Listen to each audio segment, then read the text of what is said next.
Kesaksian Murtadin Muslimah Sunni Maroko bebas dari Islam karena Yesus. Stay di sini di Kesaksian Luar Negeri Podcast. Namaku Liliana, lahir di Maroko dari sebuah keluarga Muslim. Bagiku Islam hanyalah sebuah gaya hidup dalam merayakan Ramadan, festival-festival lainnya dan dalam segalanya. Sejak kecil aku tahu bahwa aku mengasihi Tuhan dan aku pikir itu adalah Allah. Karena ketika seseorang dilahirkan sebagai seorang Muslim, maka Tuhannya pasti adalah Allah. Jadi aku berbicara dengan Tuhan seperti begini. Allah, aku mengasihimu. Aku merasakan kasih darimu. Saat itu aku berumur 8 tahun. Dan kemudian suatu hari ayahku memergokiku dan dia berkata padaku, "Bukan begitu cara yang tepat berdoa dalam Islam. Jika engkau ingin berbicara dengan Allah, engkau harus membasuh diri lebih dahulu, harus menutupi kepalamu, harus mengenakan sajadah. Itulah cara yang tepat. Engkau harus menunjukkan rasa hormat. Engkau tidak bisa berbicara dengan Tuhan dengan santai seperti berbicara dengan seorang teman." Jadi aku mematuhi ayahku dan mulai melakukannya. Tapi yang muncul justru perasaan takut yang sangat mengganggu. Aku tidak mengerti kenapa. Aku pikir mungkin aku harus lebih banyak membaca Quran. Jadi aku membaca Quran. Tetapi kemudian yang muncul justru aku semakin takut. Karena di dalam Quran disebutkan kamu akan masuk neraka, kamu tidak cukup baik, tidak peduli apapun yang kamu lakukan, semuanya terserah atau bergantung kepada Allah pada hari kiamat untuk memutuskan apa yang akan Dia lakukan terhadapmu. Perbuatan-perbuatan baikmu tidak penting, atau lebih seperti sebuah skor. Semakin banyak kebaikan yang engkau lakukan, maka semakin besar pertimbangan yang akan Allah berikan kepadamu. Jadi hal seperti ini hanya makin membuatku semakin takut. Dan kemudian pada suatu malam, aku sangat frustrasi. Aku berkata kepada Allah, "Aku mengasihimu, aku ingin dekat denganmu." Tapi ketika aku membaca firman-Mu, aku menjadi semakin takut. Jelas Allah tidak merespon doaku. Dia tidak menjawab doa-doa karena Dia bukan Tuhan yang sebenarnya, bukan Tuhan yang real. Jadi aku putuskan untuk memilih surah favoritku di Quran.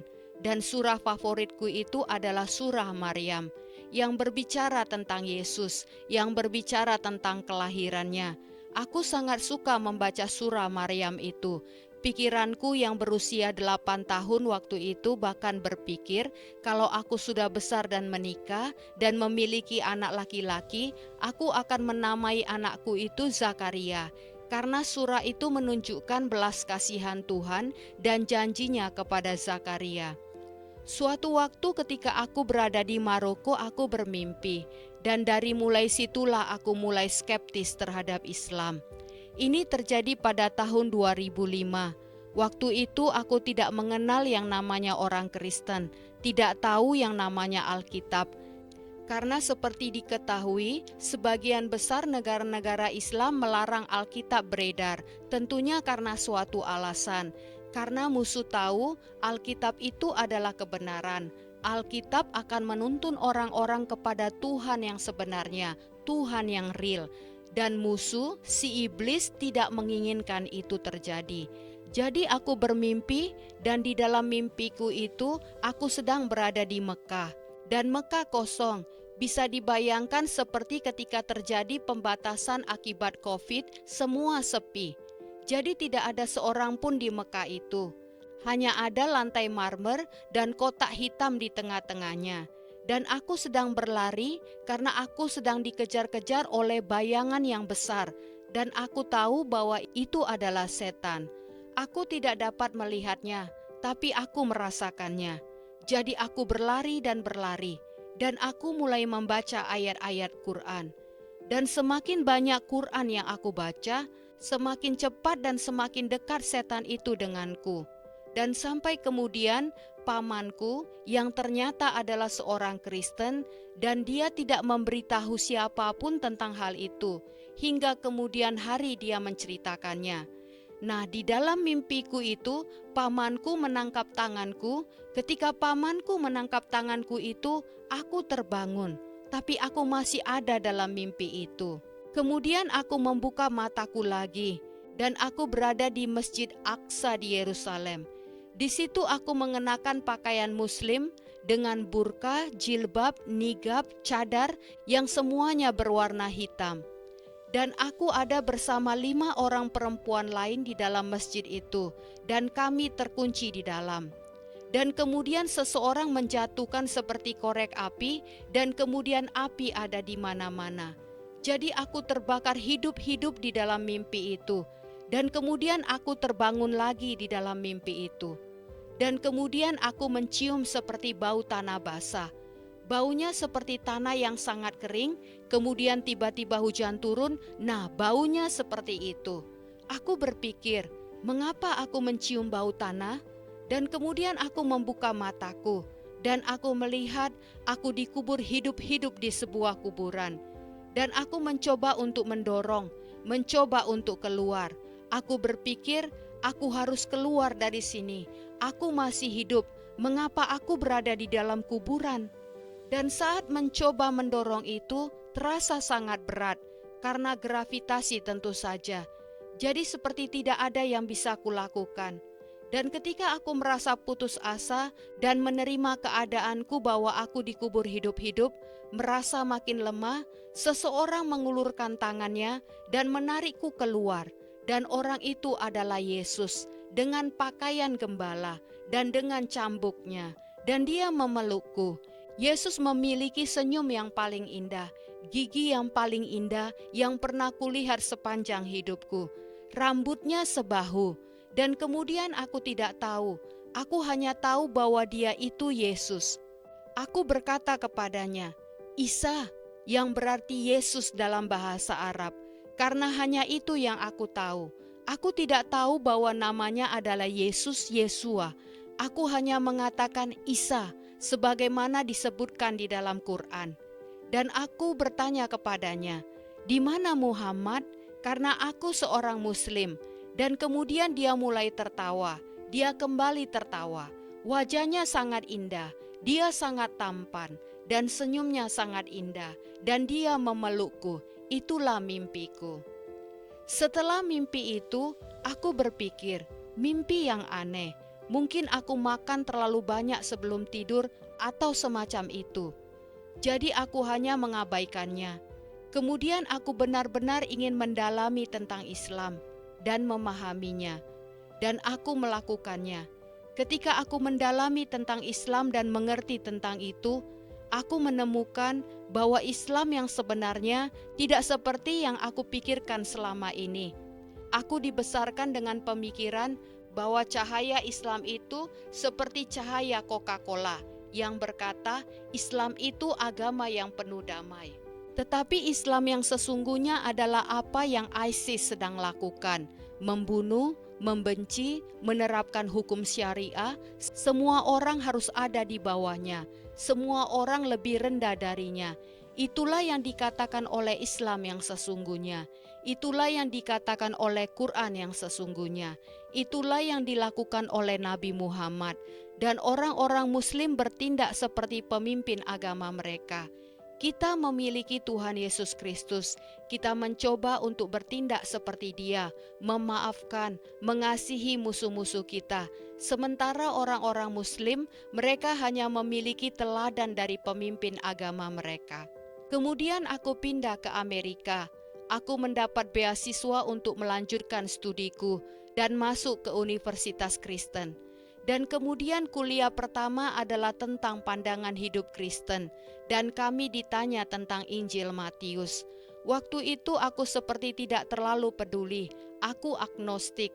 Aku tidak ingin menjadi bagian dari agama Islam, tapi aku juga tidak mau keluar dari situ dan membuat orang lain marah. Karena kupikir lebih baik masuk neraka sebagai seorang wanita Muslim, karena itu adalah 80% takdirnya. Aku tahu Tuhan itu ada, karena aku merasakannya. Aku tahu Dia eksis, meski aku tidak tahu siapa Dia. Jadi aku hanya menjalani hidupku seperti itu. Dan kemudian kuliah tersebut membuatku membeli Alkitab pertamaku, hanya untuk mengerjakan homework dan mencoba untuk mendapatkan nilai yang bagus dan lulus. Dan saat itulah semuanya berubah. Aku membaca Matius 11 ayat 28 dan 29 yang berkata, "Marilah kepadaku semua yang letih lesu dan berbeban berat, aku akan memberi kelegaan kepadamu. Pikulah kuk yang kupasang dan belajarlah padaku, karena aku lemah lembut dan rendah hati, dan jiwamu akan mendapat ketenangan." Setelah membacanya aku berkata, "Apa? Benarkah ini?" Aku menangis selama 8 jam dan tidak bisa meletakkan Alkitab yang kubaca. Aku hanya menangis. Aku berpikir, siapakah Yesus ini? Karena di Quran, narasi tentang Yesus benar-benar dibuat berbeda. Dan kemudian aku pergi kuliah dan bertemu dengan seorang Asiria. Di Maroko aku tidak mengenal satu orang Kristen pun. Jadi aku bertanya padanya, "Apakah kamu orang Suria?" Dia menjawab, "Tidak, aku orang Asiria." Aku bertanya lagi, "Apa maksudmu orang Asiria?" Kemudian dia menjawab, "Aku orang Kristen Timur Tengah." Dan aku terkejut mendengarnya dan berkata, "Benarkah kalian eksis?" Jadi aku menceritakan padanya bahwa aku membaca Alkitab untuk pertama kalinya, dan kata-kata dengan warna merah membuatku menangis setelah membacanya. Dan aku tidak tahu mengapa aku menangis. Kemudian dia berkata, "Hei, kamu berasal dari Maroko. Apakah kamu kenal dengan Brother Rashid?" Aku menjawab, "Siapa Brother Rashid itu?" Setelah aku menonton video-videonya, ternyata dia adalah salah satu apologis terbesar dan mantan muslim juga yang menjadi Kristen. Dan kemudian aku mencari info tentang Brother Rashid di internet. Dia memiliki channel di YouTube dan aku mulai menontonnya. Dan apa yang membuat aku sangat terkejut adalah segala sesuatu yang Brother Rashid jelaskan berasal dari Quran dan Sunnah. Dia tidak menjelaskan sesuatu yang di luar dari buku-buku itu. Dan setelah menonton video-videonya, semuanya mulai masuk akal bagiku. Ketakutan-ketakutanku mulai hilang. Aku mulai memahami budaya Islam di mana aku dilahirkan. Mengapa mereka memperlakukanku dengan cara seperti mereka memperlakukanku? Mengapa wanita dipandang sedemikian rupa? Mengapa Yesus dilarang di dunia Muslim? Mengapa Alkitab dilarang? Dan bagiku itu sungguh-sungguh sebuah proses pengudusan yang begitu mengejutkanku, tapi juga kurindukan. Proses itu sangat sulit. Karena proses itu aku gambarkan diriku seperti Lazarus di dalam kubur yang sudah mati selama 4 hari, sudah berbau. Aku mati secara emosional, spiritual, dan fisik. Dan kemudian aku mendengar suara Tuhan dan Dia memanggil namaku, "Lazarus, keluarlah." Dan aku terbangun dengan kebingungan. Aku tidak tahu bagaimana cara berjalan.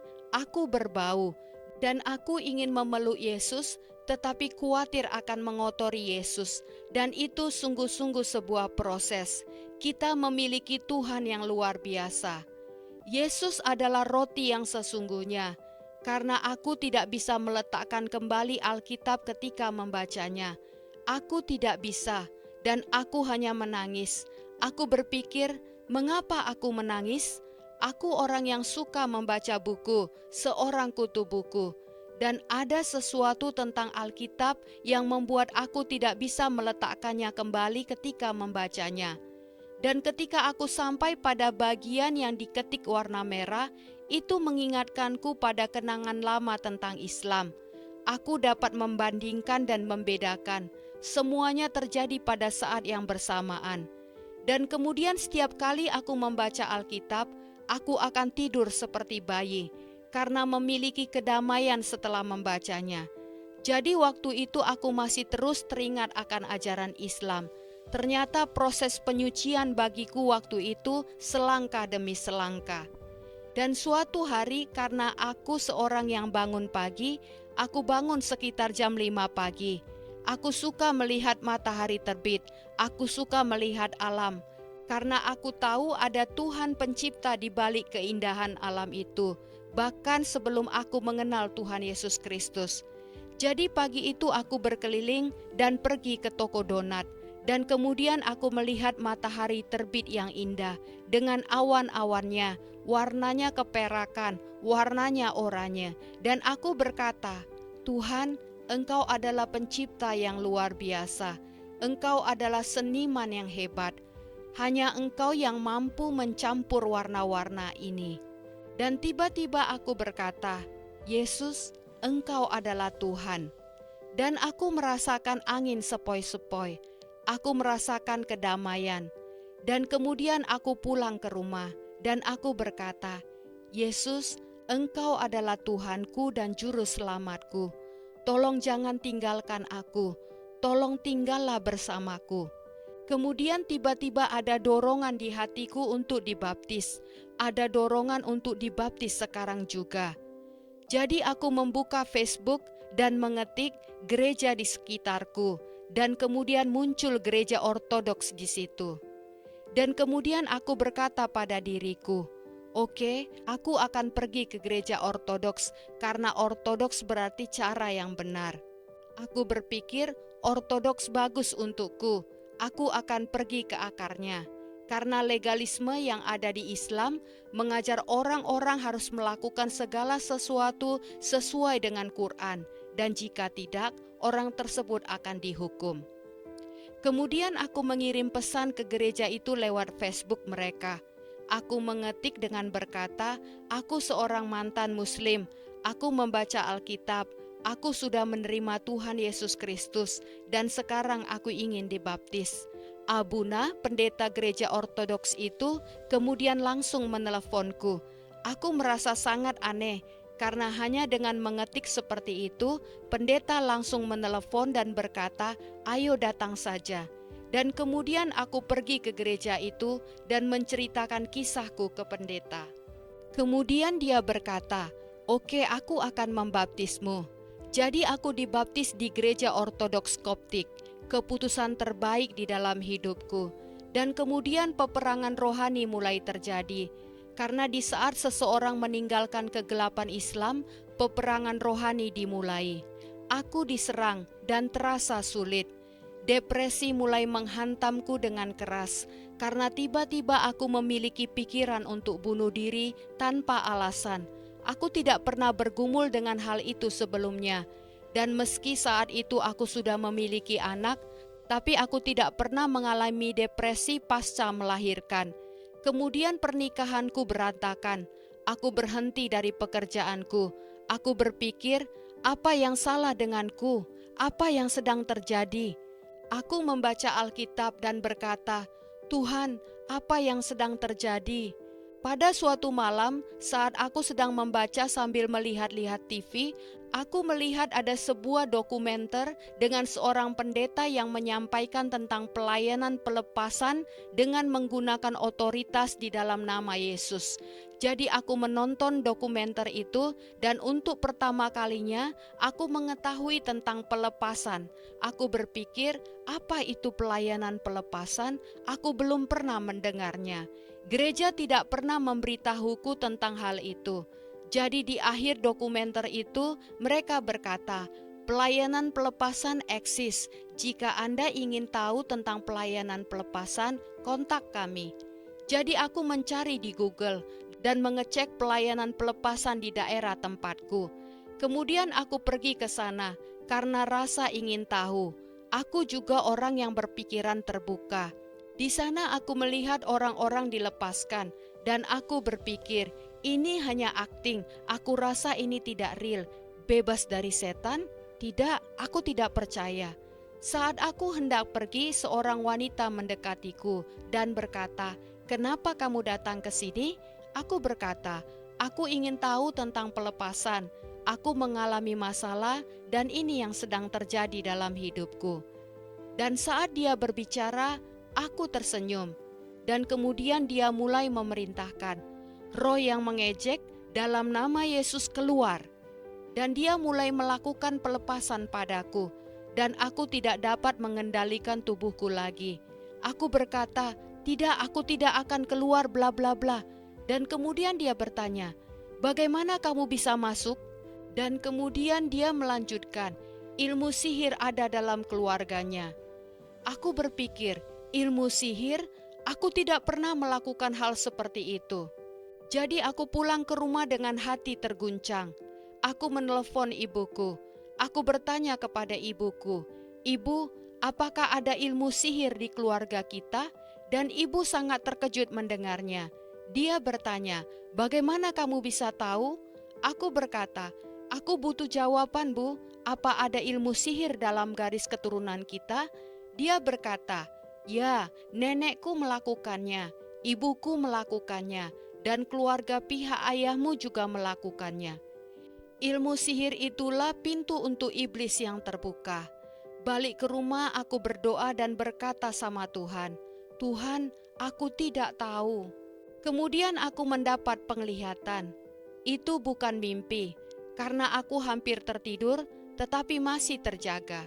Dan kemudian tiba-tiba jantungku berdegup kencang seperti mau kena serangan jantung. Dan kemudian aku membuka mataku dan aku berada di apartemen ini. Dan kemudian seseorang masuk dan dengan otoritas dalam suaranya dia berkata memerintahkan, "Apapun yang tidak seharusnya ada di sini, keluar dari sini." Itu adalah Roh Kudus. Dan kemudian aku mendengar setan-setan itu mengatakan siapa mereka: roh sihir, roh depresi, roh bunuh diri. Dan suara memerintahkan mereka keluar, keluar, keluar. Jadi Roh Kudus membebaskanku dari semua roh-roh itu. Dan sejak hari itu aku tidak mengalami lagi yang namanya depresi. Tidak ada lagi keinginan untuk bunuh diri. Tidak ada lagi. Dan kemudian aku berkata kepada Yesus, "Tuhan, aku tidak mengerti." Dan kemudian aku mendengar Yesus berkata, "Ketika aku menciptakanmu, aku berkata bahwa engkau baik." Dan Tuhan berkata lagi, "Tetaplah denganku." Aku bisa terus dan terus berbicara tentang apa yang Tuhan Yesus lakukan di dalam hidupku. Yesus itu real. Sebagian Muslim bergumul dengan Trinitas, dengan berkata, "Engkau menyembah 3 Tuhan." Tidak, hanya Dia. Dan setiap sel di dalam dirimu tahu siapa Dia. Aku dapat mengatakan bahwa itu adalah Yesus. Aku dapat mengatakan bahwa itu adalah Roh Kudus. Dan Tuhan itu lebih nyata daripada pembicaraan yang sekarang kulakukan ini. Sangat nyata. Ayat favoritku Roma 8 ayat 35 sampai 36 berkata, "Siapakah yang akan memisahkan kami dari kasih Kristus? Penindasan atau kesesakan atau penganiayaan atau kelaparan atau ketelanjangan atau bahaya atau pedang? Seperti ada tertulis, oleh karena Engkau kami ada dalam bahaya maut sepanjang hari. Kami telah dianggap sebagai domba-domba sembelihan." Begitulah aku mengasihi Yesus, dan begitulah aku rela untuk Yesus. Karena Dia nyata, Dia lebih nyata dari apa yang bisa dilihat dengan mata jasmani. Yesus adalah Tuhan di atas segala Tuhan, dan Raja di atas segala Raja. Tuhan kita adalah Tuhan yang penuh kasih. Dia adalah Bapa yang penuh kasih. Hatinya hancur bagi kita. Dia berkata bahwa Dia memiliki domba-domba di kandang yang lain, dan Dia harus pergi dan menjemput mereka, dan itulah kita. Neraka bukanlah api atau nyala api yang kekal. Neraka adalah terpisah dari Tuhan. Kita membutuhkan Tuhan. Roh kegelapan suka membuat orang bingung.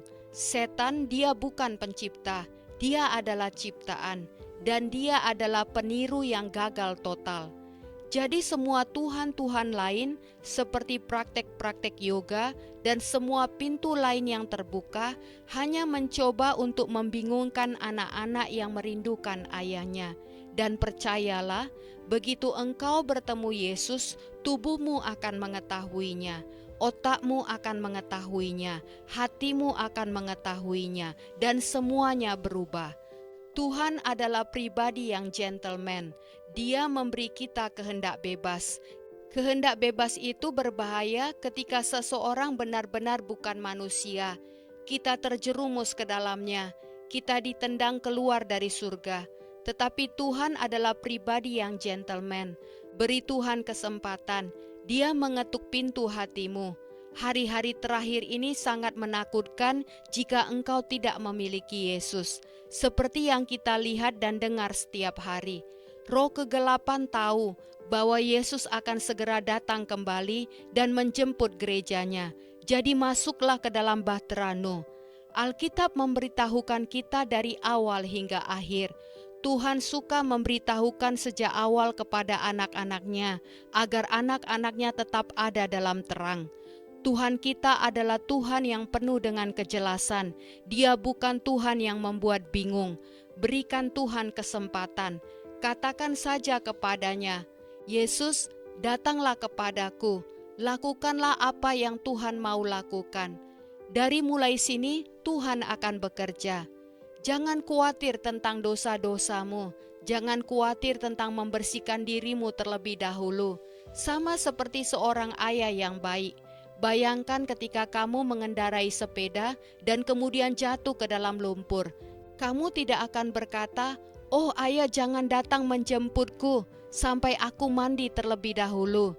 Tidak, ayahmu akan datang menjemputmu pada saat kamu penuh dengan kotoran-kotoran lumpur, dan Dia akan membersihkanmu karena Dia ayahmu. Tuhan tidak mengirim siapapun ke neraka. Kita yang mengirim diri kita sendiri ke neraka dengan menolaknya. Dia memberi kita kehendak bebas. Dia menghabiskan seluruh hidup kita untuk memberitahu kita, memberi kita tanda-tanda dengan bertemu dengan orang-orang tertentu. Tuhan menginginkan kita, Dia mengejar kita, dan Dia disalib untuk kita. Tuhan di atas segala Tuhan. Jadi tolong beri Tuhan kesempatan. Katakan saja padanya, Yesus, jika engkau real, masuklah ke dalam hatiku dan lakukan apa yang Tuhan mau lakukan di dalam hidupku. Percayalah, semuanya akan berubah dan tidak akan ada lagi rasa takut akan kematian. Yang ada hanyalah sebuah kelanjutan. Karena coba tebak, Buddha, Muhammad, dan semua yang lainnya ada di dalam kubur. Satu-satunya kubur yang kosong adalah kubur Tuhan kita Yesus Kristus dari Nazaret. Puji Tuhan, sampai bertemu di episode berikutnya. Tuhan Yesus selalu bersama, melindungi dan memberkati kita semua. Amin.